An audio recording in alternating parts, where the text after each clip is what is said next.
হে নবী, আপনি তাদেরকে বলেন কুল হুয়াল্লাহু আহাদ, আমি আল্লাহ এক।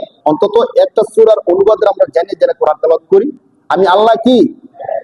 আল্লাহুস সামাদ।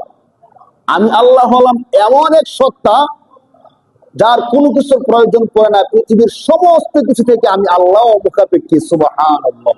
পৃথিবীর সবকিছু আমি আল্লাহর মুখাপেক্ষী, একমাত্র আমি আল্লাহ সবকিছু থেকে কি? অমুখাপেক্ষী। লাম ইয়ালিদ ওয়া লাম ইউলাদ, আমি আল্লাহ কাউকে জন্ম দেই না, কারো থেকে আমি আল্লাহ জন্ম নেই। আমি কাউকে জন্ম দেই না, কারো থেকে আমি আল্লাহ জন্ম নেই। কাফেররা বলতো কি, যে দুনিয়ার মধ্যে ফেরেশতা আল্লাহ যাদেরকে বানাইছেন, তারা বলতো ফেরেশতাদের মধ্যে দুই ধরনের ফেরেশতা আছে। এক ধরনের ফেরেশতা হলো পুরুষ, আরেক ধরনের ফেরেশতা হলো মহিলা। বলেন নাউজুবিল্লাহ। তো কাফেররা বলতো যে মহিলা ফেরেশতা যারা আছে তারা হলো আল্লাহর সন্তান। মহিলা ফেরেশতা কি আল্লাহ?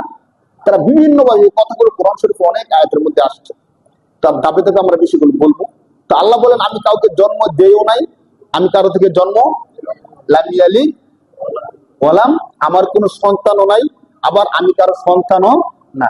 ওয়ালাম ইয়াকুল লাহু কুফুয়ান আহাদ। সর্বশেষ বললেন পৃথিবীর কোনো কিছু, পৃথিবীর না কোনো কিছুই আমি আল্লাহর সমকক্ষ হতে পারে না। আল্লাহ তাআলা তাওহীদের চমৎকার করে এই সূরার মধ্যে আল্লাহ বর্ণনা দিলেন। তাওহীদ কি? এখন দেখেন এই সূরা থেকে আমরা কি শিখলাম?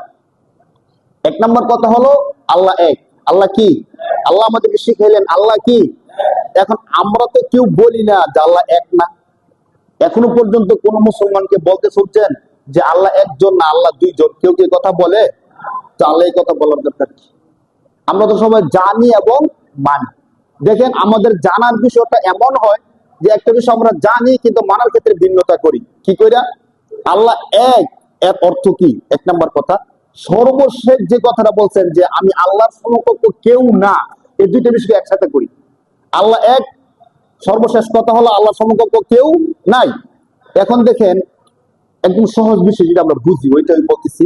আমি যখন আমার কোনো কারণে দীর্ঘদিন আমার সন্তান হইতেছে না, দীর্ঘদিন আমার কি হইতেছে না? সন্তান হইতেছে না, চিকিৎসা করাইলাম, সবকিছু করাইলাম, সন্তান হয় না। কেউ বললো অমুক বাবার মাজারে যান, গিয়ে বাবারে বলেন বাবা কি দিতে পারে, আপনাকে সন্তান দিতে পারে। তো আমি তার কথা শুনে বিশ্বাস করে বাবার মাজারে গেলাম।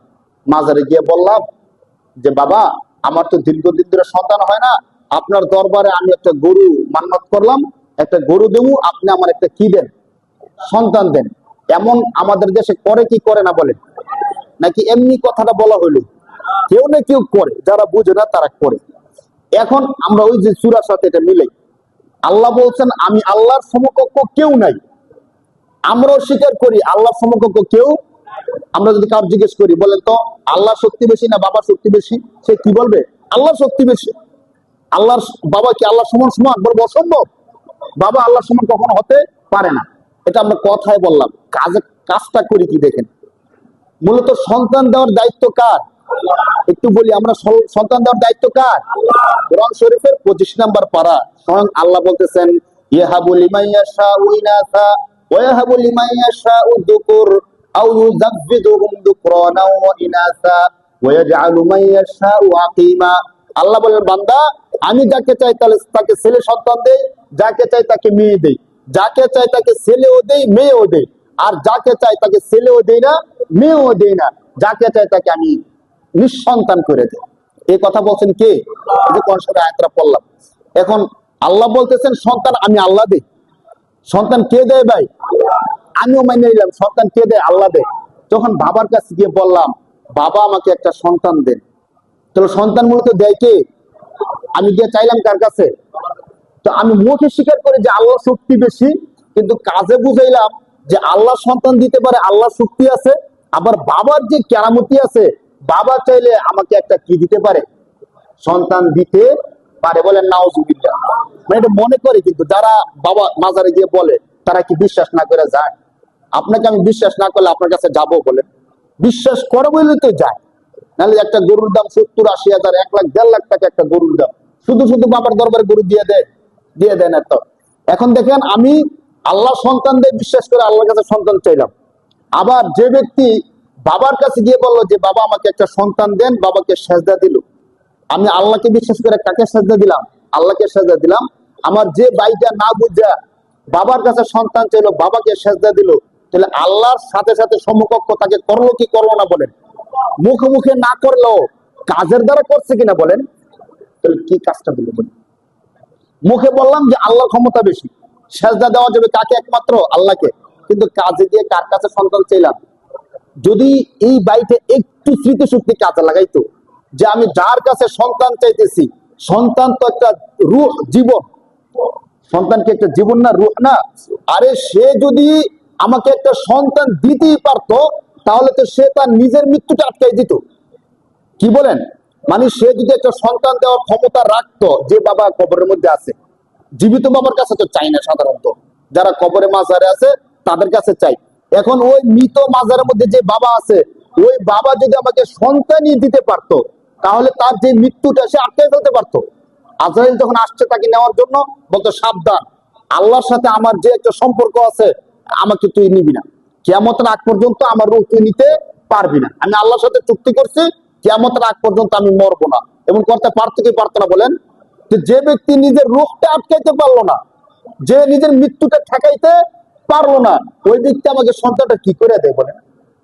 এমন তো বাবা আছে বাবারই সন্তান নাই, নিঃসন্তান বাবা। আপনি আমাদের দেশে যতগুলো মাজার আছে, মাজার গুলোর মধ্যে যাদের নাম দেওয়া আছে, ল্যাংটা বাবা, শাহলি বাবা, কেরামতি বাবা, এই বাবাদের লিস্টি করেন, দেখেন তাদের সন্তান কয়জন আছে। এমন অনেক বাবা সম্পর্কে আমরা জানি তাদের নিজেদেরই কি নাই, সন্তান নাই। যে বাবা নিজেরই সন্তান নাই, ওই বাবা আমার সন্তানটা কি করে দেয় বলেন? এটা একটা মূর্খতা বিষয় না বলেন? যদি আমাদের দেশে এমন একটা ডাক্তার পাইছি, এমবিবিএস ডাক্তার, যে নাকি নিজের ঠান্ডা সারানোর জন্য প্যারাসিটামল খাইতে পারে না, সে জানে না ঠান্ডা হলে, জ্বর হইলে কি কি ওষুধ খাইতে হয়। তার কাছে গিয়ে কোনো ধরেন বড় কোনো রোগী তার কাছে যাবে, বলে সে তার ঠান্ডা হলে সে নিজে সারাইতে পারে না, তার কাছে আমি ক্যান্সারের রোগী, তার কাছে গিয়ে বসে রয়েছি। আমরা তো এমনই করতেছি। সে নিজের মৃত্যু ঠেকাইতে পারলো না, নিজে একটা সন্তান জন্ম দিতে পারলো না, এখন তার মাজারে গিয়ে আমরা গরু মান্যত করি, বাবা আমার একটা কি দেন, সন্তান দেন। এই সূরা আমাদেরকে শিখাইতেছেন আল্লাহ এক। আল্লাহ কি? আল্লাহ কারো সমকক্ষ নন। তাহলে আমি যদি বাবার কাছে সন্তান চাই, তাহলে আল্লাহর সমকক্ষ দাঁড় করাইলাম কিনা? মানে আল্লাহ সন্তান দিতে পারেন, বাবাও কি দিতে পারেন, সন্তান দিতে পারেন না।